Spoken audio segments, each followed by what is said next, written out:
تعالى في القرآن المجيد والفرقان الحميد ألا بذكر الله تطمئن القلوب آمنت بالله صدق الله العظيم وصدق رسوله النبي الأمين الكريم ونحن على ذلك لمن الشاهدين والشاكرين والحمد لله رب العالمين.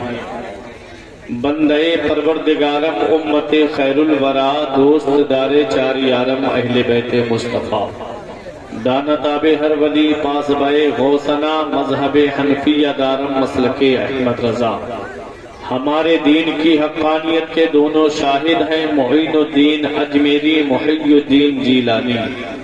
آئیے حضرات ہم اور آپ مل کر سب سے پہلے مصطفیٰ جان رحمت شمع بزم ہدایت نو شہ بزم جنت کعبے کے بدر الدجا طیبہ کے شمس الضحیٰ دافع جملہ بلا شافع روز جزا جس نبی کی عظمت و شان کو بیان کرتے ہوئے میرے امام فرماتے ہیں سرور کہوں کہ مالک و مولا کہوں تجھے باغ خلیل کا گل زیبا کہوں تجھے تیرے تو وصف عیب تناہی سے ہیں بری حیران ہوں میرے شاہ میں کیا کیا کہوں تجھے آخر رضا نے ختم سخن اس پہ کر دیا خالق کا بندہ خلق کا آقا کہوں تجھے. تمام لوگ محبت و عقیدت کے ساتھ گنبد خضرا کی جانب لو لگا کر درود پاک کی ڈالیاں محبت کی تھالیوں میں اس امید پہ سجا کر کے پیش کریں کہ پڑھو گے دل سے جو صبح و مسا درود شریف تو خود سنیں گے رسول خدا درود شریف. نبی کو قبر میں دیکھا جو ایک عاشق نے تو جھوم جھوم کے پڑھنے لگا درود شریف.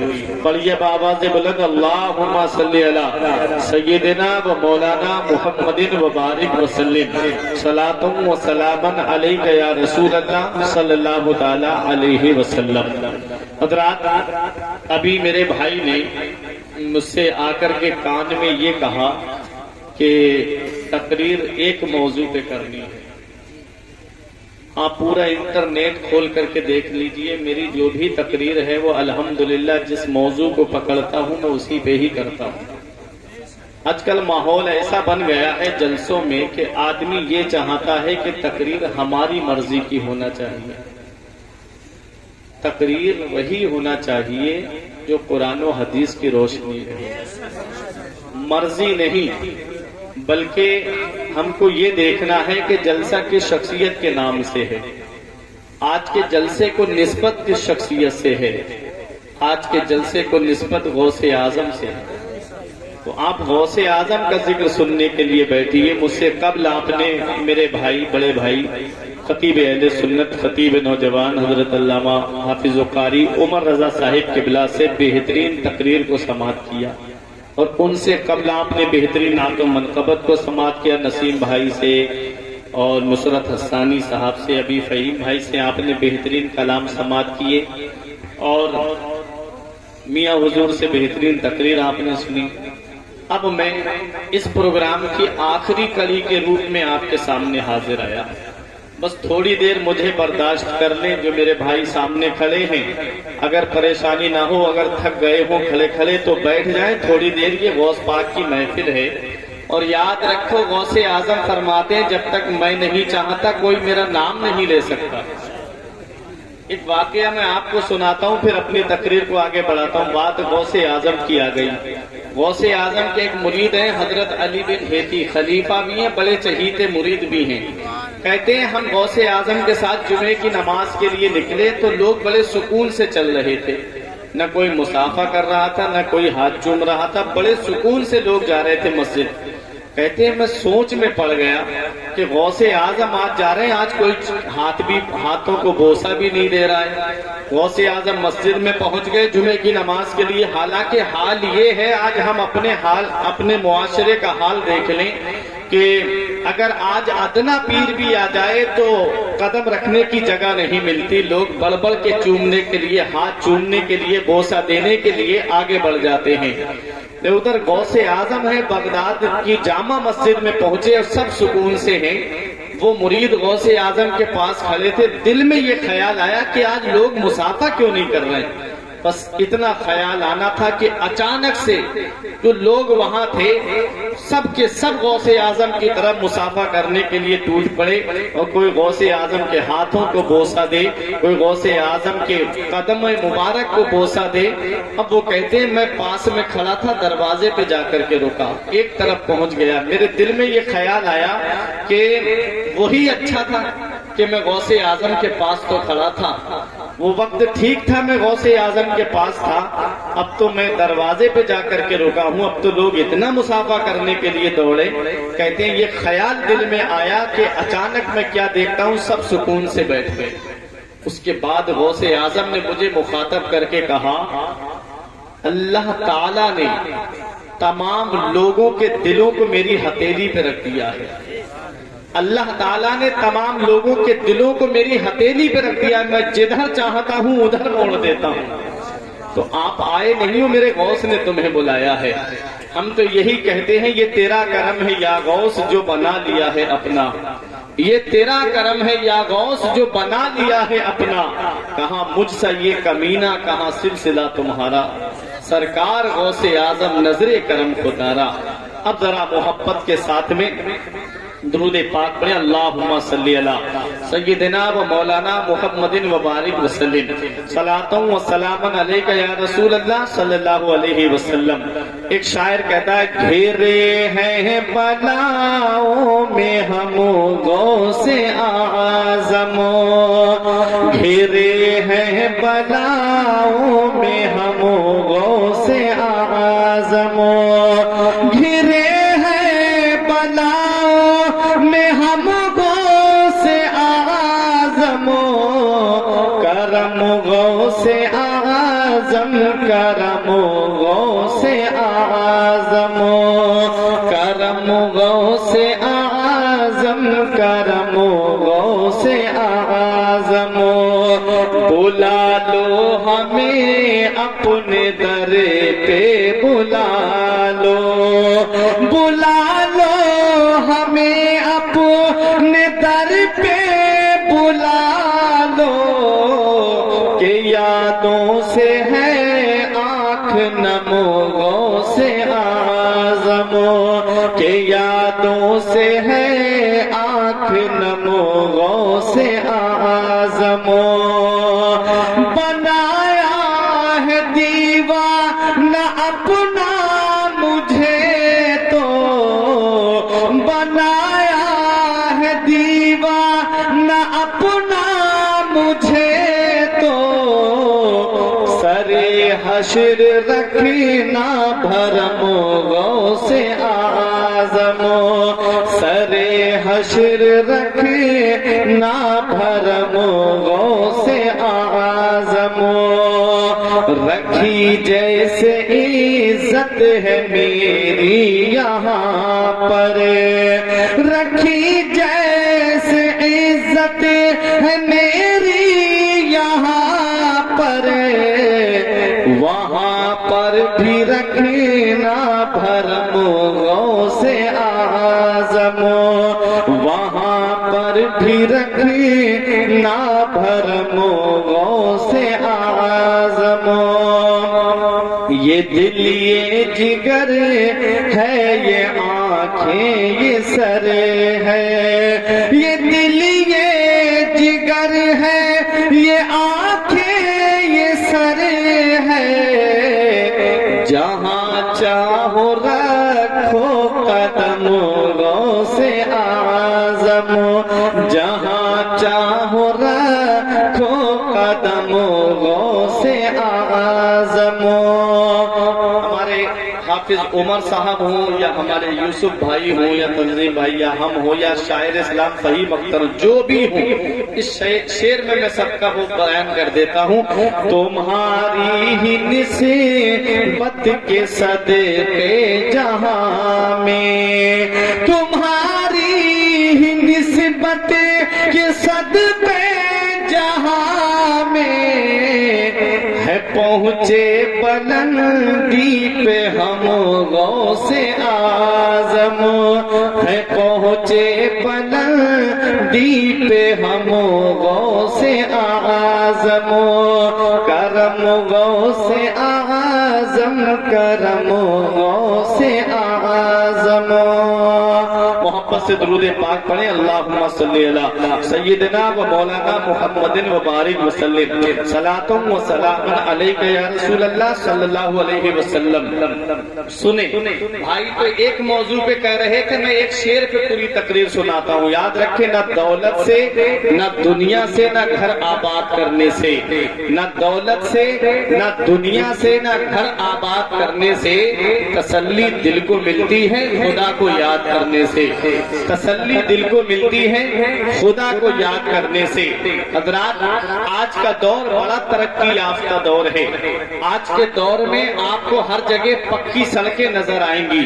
اب سے 20-25 سال پیچھے پلٹ کر کے جائیں تو سڑکیں پکی نہیں بلکہ کچی ہوا کرتی تھی. لوگ کیچڑ کو پار کر کے شہر یا بازار کی طرف جایا کرتے تھے. آج آپ کو اب سے 20 سال پہلے جب آپ جائیں گے تو دیکھیں کہ مکانات کچے تھے, چھپر پڑے ہوئے تھے, کھپڑیل وغیرہ تھی. آج 95% مکان پکے بنے ہوئے ہیں. پہلے اگر کوئی راجدوت خرید کر کے لے آتا تو پورا گاؤں دیکھنے کے لیے آتا تھا. آج میں 3.5 لاکھ کا بلٹ خرید کے لے آؤں تب بھی کوئی میرے گھر پہ دیکھنے نہیں آتا. اب سے 20-25 سال پیچھے ایسا غریبی کا دور تھا کہ اگر کسی کے یہاں پلنگ بن جاتا تو پورا گاؤں دیکھنے کے لیے آتا تھا. آج میں 50,000 کا فرنیچر اپنے گھر میں بنوا لوں تب بھی کوئی دیکھنے کے لیے نہیں آتا. کیوں؟ کیونکہ دولت کی کثرت ہے, پیسے کی کثرت ہے, دولت کی فراوانی ہے, دولت کی کثرت ہے, پیسے کی کثرت ہے. مکان بہترین بن گئے, بلڈنگیں بہترین بن گئی, نرم نرم گدے گھر میں آ گئے. سب کچھ ہے لیکن سکون نہیں ہے. سب کچھ ہے مگر آرام نہیں ہے. وقتی خوشی ہے انسان کے پاس میں, وقتی خوشی جیسے شادی بیاہ کے موقع پہ ڈی جے بجا لیے, ناچ گانا کر لیا اور مستی کر لی, اس کے بعد ایسا سناٹا ہے, ایسی خاموشی ہے کہ کئی دن تک خوشی کا چہرہ دیکھنا نصیب نہیں ہوتا. وقتی خوشی ہے لیکن دلی سکون نہیں. حضرات کسی نے کہا سکون اس کے پاس ہے جس کے پاس پیسہ ہے, سکون اس کے پاس ہے جس کے پاس دولت ہے, سکون اس کے پاس ہے جس کے پاس میں روپیہ ہے. ہم نے شہر کے سب سے بڑے امیر سے پوچھا, تیری امیری کا چرچا ہے, تیری رئیسی کا چرچا ہے, تیرے اکاؤنٹ دولت سے بھرے ہوئے ہیں, تیرے شہر میں جگہ جگہ پلاٹ پڑے ہوئے ہیں, کیا تو سکون میں ہے؟ اس نے کہا مولانا جب تک دولت نہیں آئی تھی اسے پانے کے لیے پریشان تھا, جب سے پیسہ آیا ہے یہی ڈر لگا رہتا ہے کہیں میری دولت کوئی چرا کے نہ لے جائے, کہیں میری دولت ختم نہ ہو جائے. دروازے پہ چوکیدار لگا دیے, دروازے پہ نوکر لگا دیے, کہیں میری دولت کوئی چرا کے نہ لے جائے. پتا چلا دولت میں سکون نہیں. کسی نے کہا سکون اس کے پاس ہے جس کے پاس جوان اولاد ہے.